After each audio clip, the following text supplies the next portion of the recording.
Exactly, man. But in a classroom, right? So teachers have, like, say, a classroom management plan, right? Or schools, they have school improvement plans, or district, they have district improvement plans.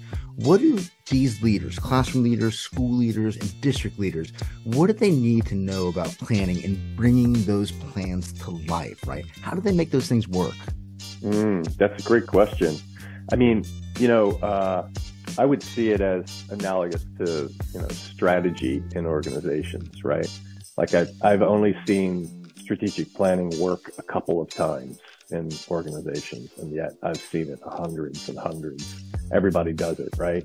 And they get together and they come up with a plan and they write it down, and it's got cool graphics, and it's everyone feels good. It's a big group hug and all that, right? And we're like super motivated, rah, rah. And then you go back into the environment and do none of it because the local environment hasn't changed, right? Like your thinking may have changed, but your behavior will go back to the way it was because it's all influenced by the same stuff, Like you can talk about, I imagine, I only did a very small amount of boxing when I was younger, right? So I have very limited contact with this, but I would imagine you talk to a fighter and like, all right, go in with this strategy. And then they go in and it goes out the window. So they get punched in the face.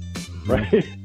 That's right. I mean, I think it's the same thing with strategy and with these plans, right? Like you can write down a plan and then it's an antecedent and it does almost nothing.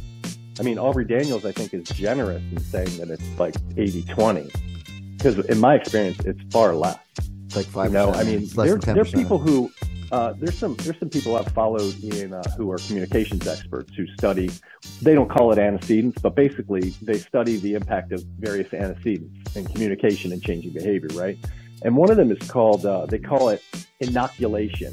So one of the strategies is like, they're going to inject the knowledge into you to build awareness and then assume that changes your behavior, right? And this is what people do in organizations, right? We have an in-service and they tell you about all the stuff and then you go and you experience something completely different and all that knowledge is supposed to like somehow impact your behavior. And until you learn a little bit about what actually drives behavior, that seems like a good idea, right? Like that's how people do it, but it's wholly ineffective. It's like 1 to 5% behavior change from inoculation or injection, awareness injection. So that's a totally different research literature, and they find the same thing. Right? So the way to make it work, I think, is to planning and being strategic and getting your ideas together is absolutely essential. But then you've got to somehow bring it into the work environment so that it impacts your moment-to-moment behavior while you're in the classroom or in the, on the team or on the shop floor or building the building or doing whatever you're doing, It's got to impact you in that moment. Like, because that's what really drives our behavior, right? It's the local environment. And that's what we miss a lot of times. The local being what's in front of me right now is most likely to have that impact. Like, you're unlikely, Paulie, to get up on your desk and start dancing right now, right? Don't tell me, brother. I'm good. Just because you just said that, man, you challenged me. That's my reinforcement. I'll show you. Don't tell me. Right, exactly, right? Yeah. Well, we can have this conversation, but it's still highly unlikely, right?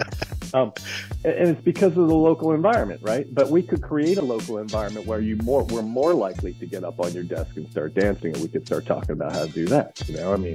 Some alcohol might be involved, or some music and like change the lighting, maybe nighttime, and stuff like that, right? So I think that's what we don't do. That's the missing piece, is we're not creating the local environment that's required to get the behavior change. So let me unpack that for educators or, behavior analysts as well, so they understand what it looks like. So I'm just going to give you and I'm not saying this is the way to do things. It's an example of the way that I might have done it, right? Or I did do it.